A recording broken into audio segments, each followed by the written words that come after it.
नमस्कार, आप देख रहे हैं राष्ट्र की बात। आपके साथ में हूं मानव गुप्ता। शाम के 5 बज रहे हैं और देश में संविधान पर एक बार फिर बहस तेज हो गई है। एक तरफ राहुल गांधी और दूसरी तरफ अब मैदान में उतरे हैं खुद बीजेपी के चाणक्य माने जाने वाले गृह मंत्री अमित शाह। राहुल गांधी तो आप जानते ही हैं, लोकसभा चुनाव से पहले और चुनाव में बीजेपी की सीटें कम करने के बाद भी एक हाथ में संविधान की कॉपी लेकर पूरे देश में घूम रहे हैं। बार बार जाति गणना का मुद्दा उठा रहे हैं और संविधान को अपना हथियार बनाए हुए हैं। अब मैदान में बीजेपी की तरफ से गृह मंत्री अमित शाह उतर गए हैं। अमित शाह ने जम्मू कश्मीर में कांग्रेस और नेशनल कॉन्फ्रेंस के गठबंधन पर कांग्रेस पार्टी से 10 सवाल पूछ लिए हैं। नेशनल कॉन्फ्रेंस और पीडीपी, जम्मू कश्मीर की दो पार्टियां, आपको पता ही है, जम्मू कश्मीर में धारा 370 वापस लाने का वादा कर रही हैं। ऐसे में कांग्रेस और एनसी, कांग्रेस और नेशनल कॉन्फ्रेंस का गठबंधन बीजेपी को हथियार दे रहा है। अब गृह मंत्री अमित शाह कांग्रेस से सवाल पूछ रहे हैं। जो 10 सवाल हैं वो आपकी टीवी स्क्रीन पर ऊपर मैं दिखा भी रहा हूं। क्या कांग्रेस जम्मू कश्मीर में अलग झंडे का समर्थन करती है? 370-35 को वापस लाने का समर्थन करती है? क्या पाकिस्तान के साथ एलओसी ट्रेड का कांग्रेस पार्टी समर्थन करती है जैसा नेशनल कॉन्फ्रेंस कहती है? क्या आतंकियों के परिजनों को फिर से सरकारी नौकरी दी जाए? नेशनल कॉन्फ्रेंस तो यह कह रही है। क्या कांग्रेस भी इसके साथ है? जम्मू कश्मीर में दलितों, गुज्जर, पहाड़ी और बकरवाल यानी कुल मिलाकर जो पिछड़े हैं उनका आरक्षण क्या फिर से खत्म हो जाए? क्या कांग्रेस पार्टी यह भी चाहती है? फिर शंकराचार्य पर्वत को क्या तख्ते सुलेमान बनाना चाहती है? जम्मू कश्मीर क्या एक बार फिर पाक समर्थित परिवारों को सौंपना चाहती है? क्या जम्मू और घाटी के बीच जो भेदभाव हमेशा से होता आया, क्या उसका समर्थन कांग्रेस करती है? और क्या कश्मीर को ऑटोनॉमी देने का, क्या ऑटोनॉमी कश्मीर को देने का समर्थन भी कांग्रेस पार्टी करती है? ये 10 सवाल गृह मंत्री अमित शाह पूछ रहे हैं और यही 10 सवाल लेकर बीजेपी ने पूरे देश में आज प्रेस कॉन्फ्रेंस की है।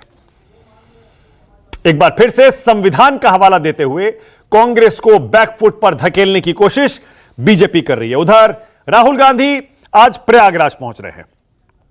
प्रयागराज में राहुल गांधी संविधान सम्मान सम्मेलन में शामिल होंगे। एएमए कन्वेंशन सेंटर में यह कार्यक्रम है और जाहिर है संविधान सम्मान सम्मेलन इसका नाम है, तो यहां पर संविधान से जुड़े अलग अलग मुद्दों पर चर्चा होगी। राहुल गांधी का भाषण भी होगा। बताया यह जा रहा है कि जो अलग अलग मुद्दे हैं जिन पर चर्चा होगी उनमें संविधान तो है ही, मोहब्बत की दुकान जो राहुल गांधी का नारा है, जातीय जनगणना, रोजगार, सामाजिक आर्थिक राजनीतिक न्याय, इस पर भी राहुल गांधी बोलेंगे। महिला सशक्तिकरण पर भी चर्चा होगी। दरअसल सिविल सोसाइटी ने इस कार्यक्रम का आयोजन किया है, लेकिन कांग्रेस पार्टी भी इसमें सहयोगी है। आपको यह भी याद दिला दें कि प्रयागराज की फूलपुर सीट पर अब उपचुनाव भी होने वाला है। इसी तरह का एक संविधान सम्मेलन मई के महीने में हुआ था लखनऊ में, जहां संविधान की कॉपी लेकर पहुंचे थे राहुल गांधी। तो एक तरह से संविधान का ही हवाला अब बीजेपी दे रही है कि 370 संविधान से जा चुका।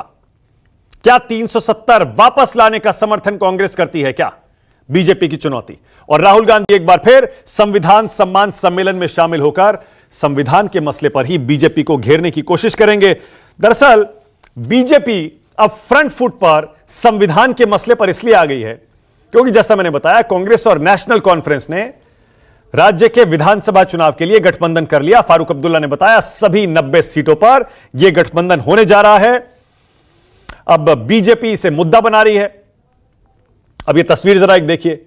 जब यह गठबंधन हो गया उसी दिन फारूक अब्दुल्ला की बेटी सफिया अब्दुल्ला ने एक यह तस्वीर शेयर की सोशल मीडिया पर और तस्वीर शेयर करके याद दिलाया कि कैसे गांधी परिवार और अब्दुल्ला परिवार का रिश्ता दशकों पुराना है।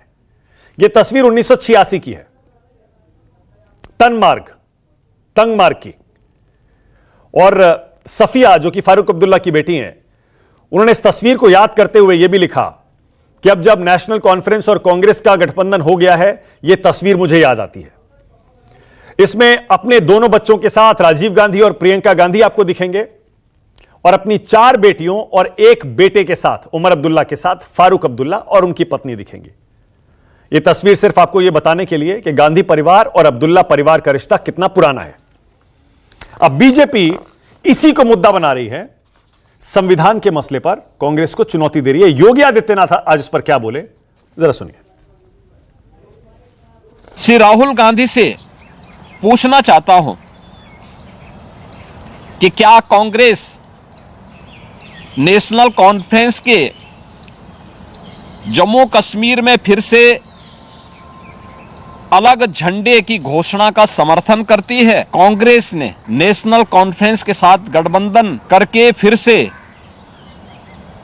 अपने राष्ट्र विरोधी मंसूबों को देश के सामने रख दिया है। राष्ट्र की बात में इसीलिए आज का सवाल अब आपकी स्क्रीन पर। आज का पहला सवाल मेरा यही है, संविधान पर एक बार फिर क्यों आमने सामने राहुल गांधी और अमित शाह?